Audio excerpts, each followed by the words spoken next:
Hi guys, and welcome to the Is It Worth It for the T1E6. This is kind of a little bit of a cheat because the T1E6, although it is a tier 2 premium tank, it's not currently available for purchase. This is a tank that was given out by Wargaming to all people with an account. It was the New Year's gift at the beginning of this year, so 2013 New Year's gift. It is a tier 2 light tank, American light tank, and it is quite fortunate that we have already reviewed the T2 Lite because we're going to get to compare both of these tier 2 American light tanks side by side. The reason I'm putting up this review is because I want to cover all the premium tanks, and even tanks that Wargaming have given out free before have since appeared in the gift shop. So Tetrarch, I am looking at you. So should the T1E6 appear in the gift shop and you don't already own this tank, well, the question is, should you buy it? And the answer, well, to save you watching the rest of the video, no. Do not buy this tank. Yes, I've played this tank quite a bit, and yes, this tank can be fun, but is this tank worth it? No. Would I buy this tank having played it? No. Let's just talk about the T1 or T2 light tank for a moment. Okay, so we have the two tier 2 American light tanks side by side here.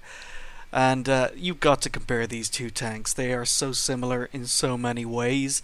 We have 150 hit points on the T2 Lite, and we have 160 hit points on the T1E6. So the T1E6 gets a positive.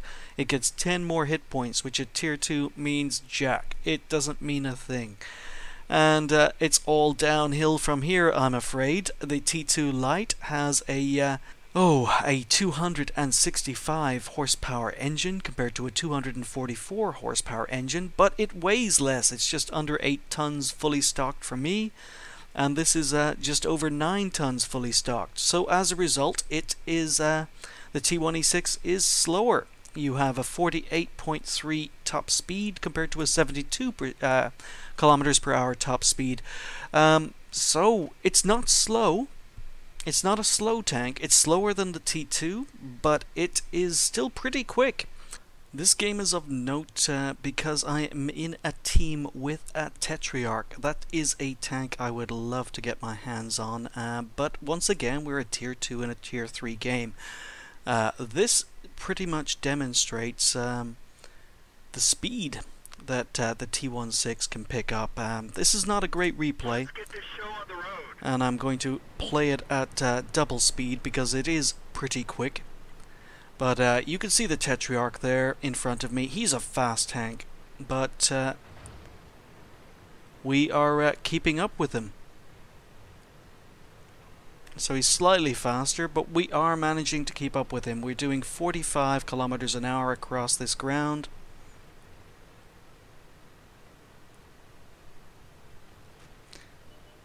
So he's only slightly faster than I am, and I seem to be climbing hills faster than he can. The traverse speed on the T2 is 47 compared to 42 on the T1E6. So again, traverse speed is not bad, but just the T2 is better. And believe it or not, the T2 has better armor. The T2 has no armor, and the T2 has better armor than the T1E6. It's only got 15 hull armor in front, 12 turret armor in front, and it is 6 everywhere else. So anything that shoots at the T1E6 is going to penetrate it. But you don't have the acceleration and the maneuverability to get away like you do in the T2 Lite. And as a result of that really poor armor, when you're driving the T1E6, this is what you're going to encounter quite a lot. This.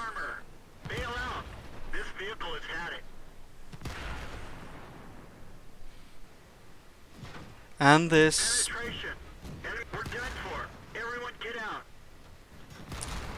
And this.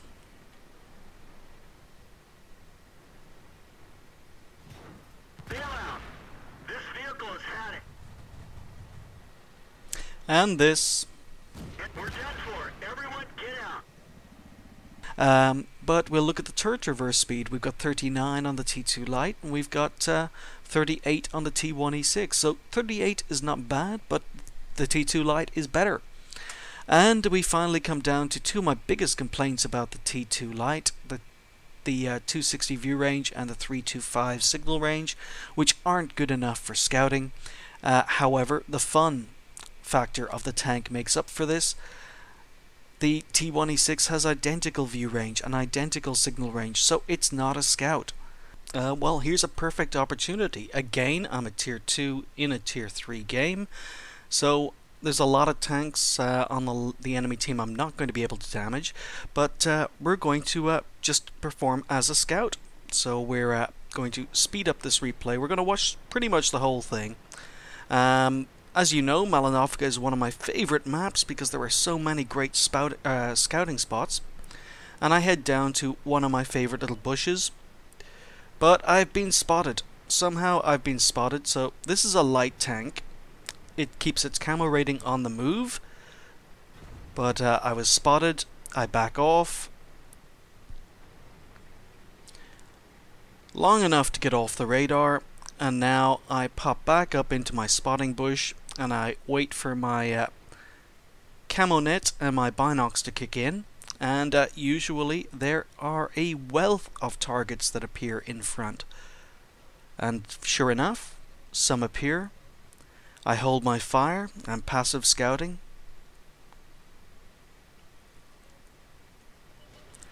So I'm watching this on ×2 speed. I'm keeping these guys lit up. But he's off the radar again. More targets being spotted, but I don't know if I'm the guy who's spotting these guys. I should be able to spot all the tanks in front of me. At least that's what I would expect with a scout. So targets are being spotted, but the question is, am I the one who's spotting them?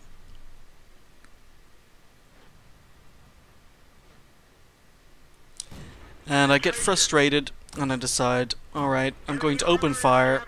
I should be able to hit this guy. I'm double bushing him. Enemy is hit. Critical hit. Enemy armor is damaged.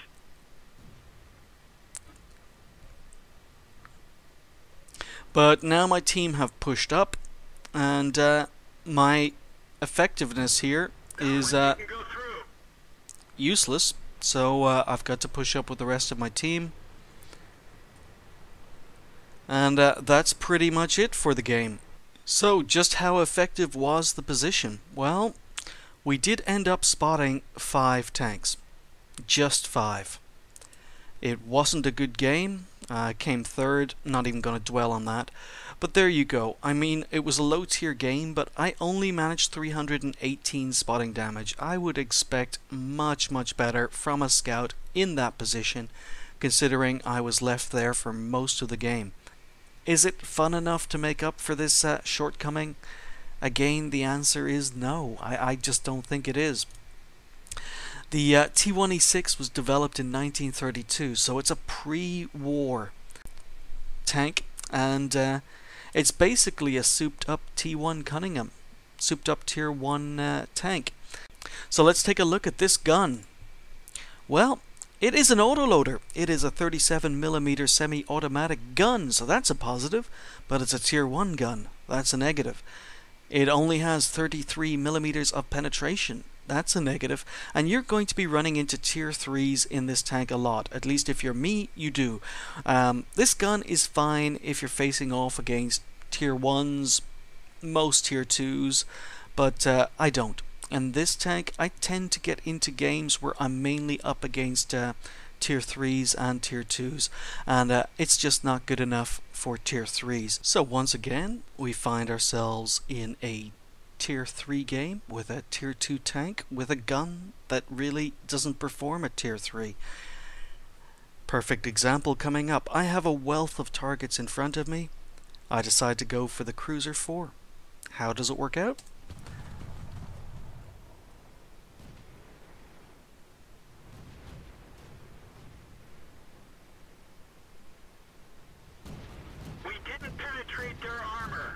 Okay, so full clip into the Cruiser 4, Not one shot missed, but not one shot penetrated. I'm not done with the Cruiser 4 yet. Okay, he's given me his side this time. Enemy armor is hit.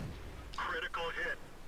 Okay, another full clip, and only one managed to penetrate. Only two hit the target, but only one managed to penetrate.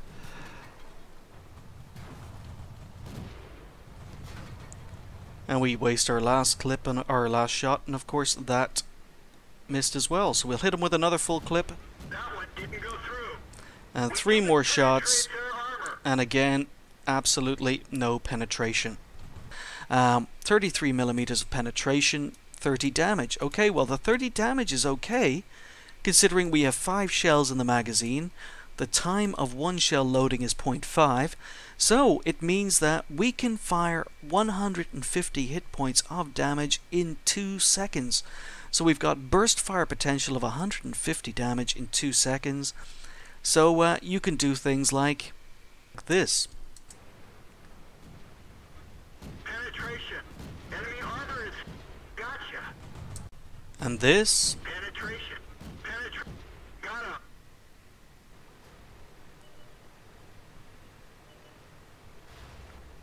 And this. Penetration. They're knocked out. Right, so let's get back to the gun.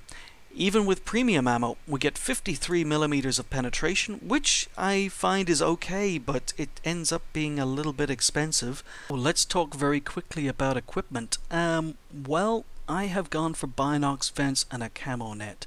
Basically, it's the opposite to the T2 Lite. On the T2 Lite, I opted for coated optics because the T2 Lite is a tank that's going to be on the move all the time. But in this particular case, I don't think the T1E6, even though it's a fast tank, is not fast enough to act as an active scout. So instead I opted for the binocs to give me the extra view range. Vents gives you plus 5% to all crew skills, and it's a must. I mean, every single one of my tanks that can fit vents does have vents on it, and I just put vents on because they were cheap and I had some in the depot anyhow. The third option, well, this is where we can play around with the different equipment fittings. I've gone for a camo net, but the different options available are the spall liner, which reduces your or gives you plus 20% armor protection from ramming and explosions, but when you've got so few hit points, it's not worth it. 20% protection to the crew from enemies. Again, this tank will be hit and die so quickly, it's just not worth it. Again, I mentioned coated optics. I don't think this tank is fast or as maneuverable enough to benefit from coated optics, so I went for the binocs instead. Enhanced gun laying drive is always nice, plus 10% aiming speed, but the 1.9 aiming speed on the gun anyway is pretty good, and you're going to be engaging targets at short to medium range, so I really didn't think it was worth putting a gun laying drive on the tank. And again, a toolbox, it's fine if you're on a big heavy tank that can take a lot of damage, but this is a light tank and it dies in moments. So really, I think the only three options available to me are the three options I chose, which were vents, camo net, and binocs. Moving on to the crew, if you are planning to get a T1E6 as a crew trainer, it's not bad. It's not bad. As you can see, I have my Chaffee in here. It's got 3 crew slots for a commander, a driver, and a loader. So it's not great, but then neither is the T2 Lite. So it's okay, not bad, but I wouldn't be buying this as a crew trainer either. So it's not all bad news. On those rare occasions where you manage to get the T1E6 into a Tier 2 game, where you're facing off against Tier 2s and Tier 1s, you can do very, very well in it. So once in a while, when the stars align and the moon is just right, you can get the T1E6 into an all Tier 2 game, and then we can really shine. And this is what the T1E6 is capable of in an all tier 2 game, but as I say, the chances of getting into an all tier 2 game are usually pretty low. Almost every game I play, it seems to be a tier 3. But we are going to play the replay, and we are here on Mines, and this is an 8.8 replay, so the UI on the replay isn't working very well. You can't see my ammo, but regardless, we are using our engine and our speed. We're doing close to 50 kilometers an hour, and we're heading up to the hill. Now, I didn't realize this until I was watching the replay, but the monkey team, the AT1 on the other team, he's not very happy with an experienced player in his game, playing at tier 2, and calls me a noob, and claims I'm stat padding, but believe me, if I wanted to stat pad at tier 2, I would not be in a T1E6. So, the monkey team, I might decide to send you a private message afterwards and explain what I was doing in this game. But, apologies. But again, if I wanted to stat pad, it would not be in this tank.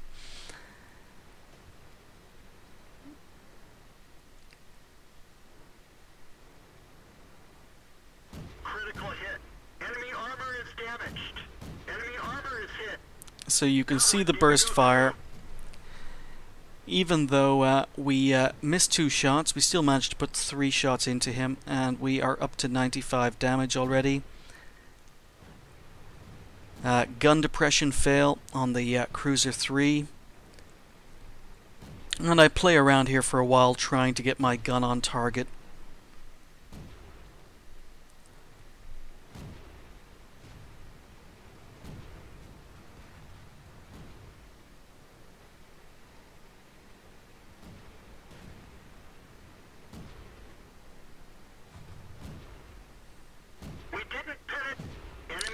Okay, so we ninja a kill on the PZ2 for a whole 10 damage, and that's our first kill.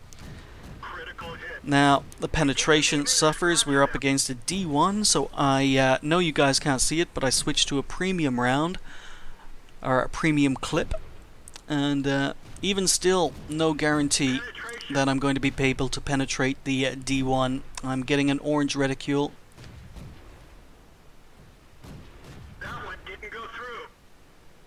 So I see that Cruiser 3 making a run for it, and I put a shot into the back of him for kill number 2. But major problems penetrating the D1, and the T18 is going to be the same problem. We didn't even scratch them. So anything that has armor, you are going to struggle to hurt. So at this point I realize that T60 is making his way towards our spawn, and we don't have anyone between our spawn and him. So we backtrack and sit in a bush, and we're going to let our binocs and camo kick in, and we should pick him up anytime now. There we go. Enemy armor is damaged. Enemy armor is hit. So when you take your time and you do aim in, the gun can be effective, but as I say, only if you're shooting targets you can penetrate. And we are up to 3 kills.